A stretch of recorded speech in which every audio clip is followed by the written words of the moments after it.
Let's talk about Elder Scrolls 6, because I have been seeing something online that is genuinely fascinating. I will take one for the team and state it out loud. Elder Scrolls 6 is going to disappoint me, you, and everyone else.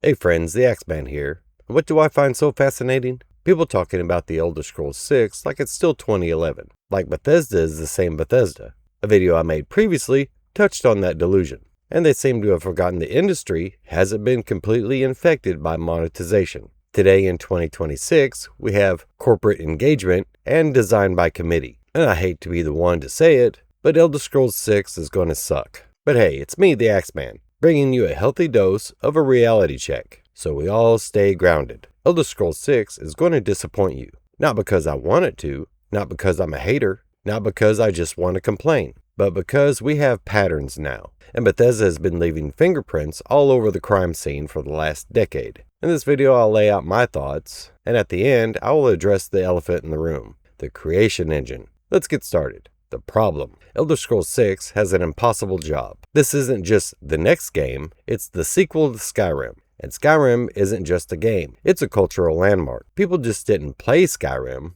they lived in Skyrim. I myself have over 2,000 hours in it. But gamers modded it, they memed it, they turned it into a personality trait. And now Elder Scrolls 6 has something no modern AAA game can do anymore. It has to feel like magic. But here's the issue. Modern AAA doesn't make magic. A modern AAA game makes retention, metrics, monetization, accessibility-first design, and content instead of depth. And that is a dangerous mix when you're trying to follow up a legend. Hype is a weapon, and Elder Scrolls 6 is the target. The second Elder Scrolls 6 was announced, the bar wasn't raised, it left the atmosphere. And when hype gets that big, two things happen. Fans start imagining the perfect game that doesn't exist, and developers start building something safe to avoid backlash. And that's where the soul dies. Because the most disappointing games aren't the ones that are broken, they're the ones that are polished and empty. Bethesda isn't the same studio anymore. This is the part people don't like hearing. I know I made a video about it. Then unfortunately nobody watched. Which reminds me, don't forget to like and subscribe so you can see all my terrible life choices. It's free for you and helps me a bunch. And for that, I thank you. But anyway, Bethesda today is not the Bethesda from the Skyrim era. Back then, Bethesda made games that were janky, but magical. Now, they make games that are janky and corporate. And if you feel you need proof, look at the modern track record. Fallout 76, Starfield, the slow shift toward monetization, the we'll patch it later mentality, and the way their writing has become safer and safer over time. The writers seem to have taken an arrow to the brain to stop their adventuring, because the magic isn't gone because they forgot how to make games. The magic is gone because the industry stopped rewarding it. And the older titles, like the original Skyrim and Fallout, Bethesda has ripped them open, exposing the guts, and jamming in paid mods in 10 to 15-year-old games.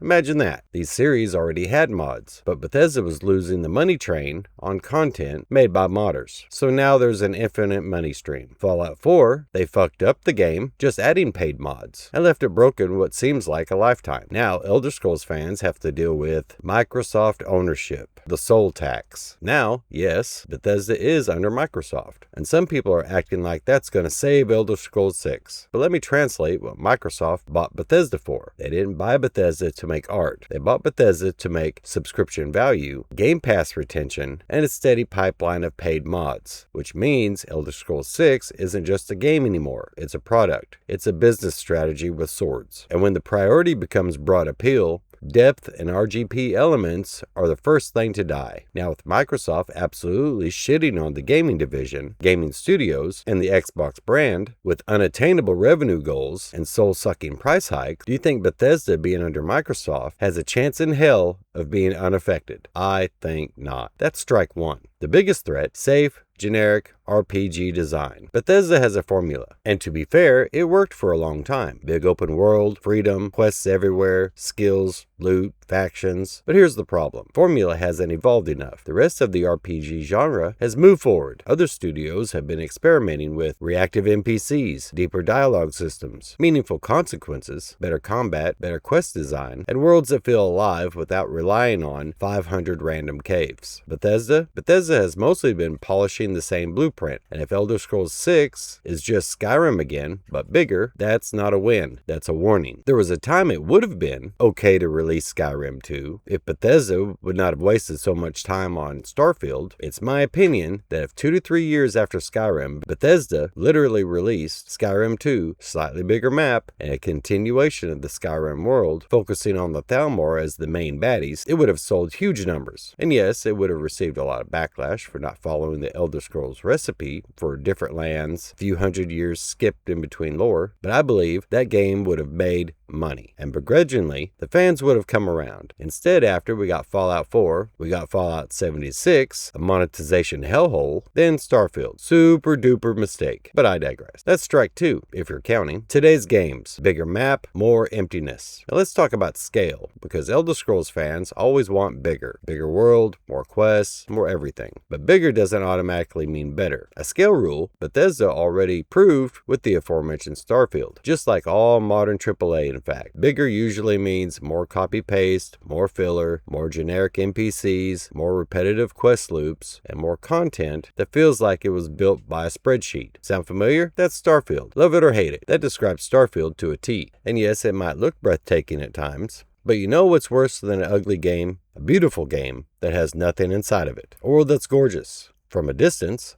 and hollow up close. Just like that dumb drunk girl you met at the bar. Looks pretty, easy to play, but you definitely want to chew your arm off the next morning because there's nothing inside but daddy issues. Okay, I'm kidding. Well, kind of. Anyway, that's strike 3. But we're still not done. It's a weird game we're playing today. Innovation versus comfort. Bethesda will choose comfort. Elder Scrolls 6 is too expensive to take risks. That's the real problem. Because once a game costs hundreds of millions of dollars, the goal stops being make something legendary and becomes make something that doesn't fail, which is corporate speak for make it safe. And safe design is how you end up with simplified RPG systems, watered down faction depth, and dialogue that feels like it was approved by a paralegal, and a world that's huge but emotionally flat. The real fear, it'll be polished and forgettable, and that's what I'm really worried about the most. Not that the Elder Scrolls 6 will be bad, not that it'll be broken, because you know it will be, but that it'll be just mediocre, that it'll launch, sell millions, review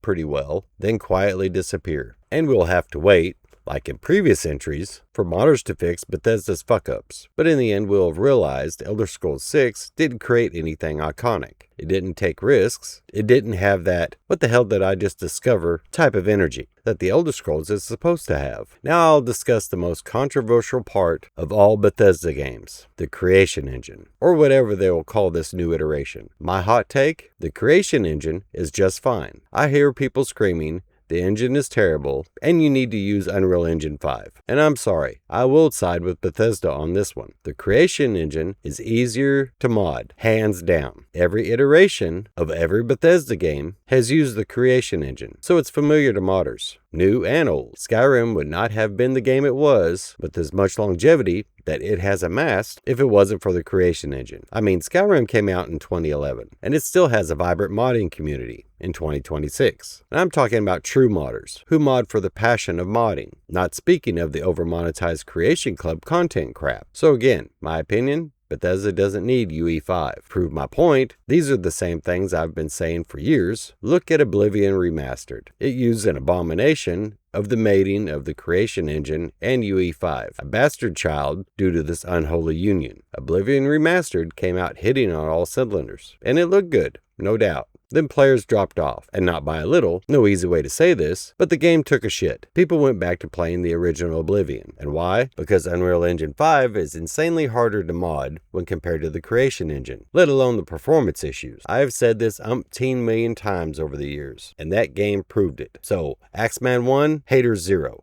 Anyway, so here's my hope, but I hope with eyes wide open. Look, I'm not here to bury Elder Scrolls 6. I want it to be amazing. I want it to be the game that makes the industry remember on how to make worlds again. But hope isn't a strategy, and Bethesda hasn't exactly earned blind trust lately, or any trust for that matter. blind or not. So yeah, be excited, but keep your eyes open, because Elder Scrolls 6 isn't competing with modern RPGs. It's competing with Skyrim, and Skyrim is a ghost that haunts the entire genre. And if Elder Scrolls 6 can't recapture that spark, then it won't just be a disappointment. It'll prove that an era of legendary single-player RPGs at Bethesda is officially over, and that Bethesda killed it with corporate decision-making, killing the golden goose because it wasn't shitting out bigger and bigger eggs for shareholders. Overwhelming hype that no game could possibly live up to, and again, Bethesda is not the same Bethesda we remember. This is the Axeman. Go ahead and click like and subscribe if you like what you saw, and don't forget to let me know what you think in the comments below. Or hell, roast me for all it's worth. I read all the comments. Until next time, my friends, and I am out.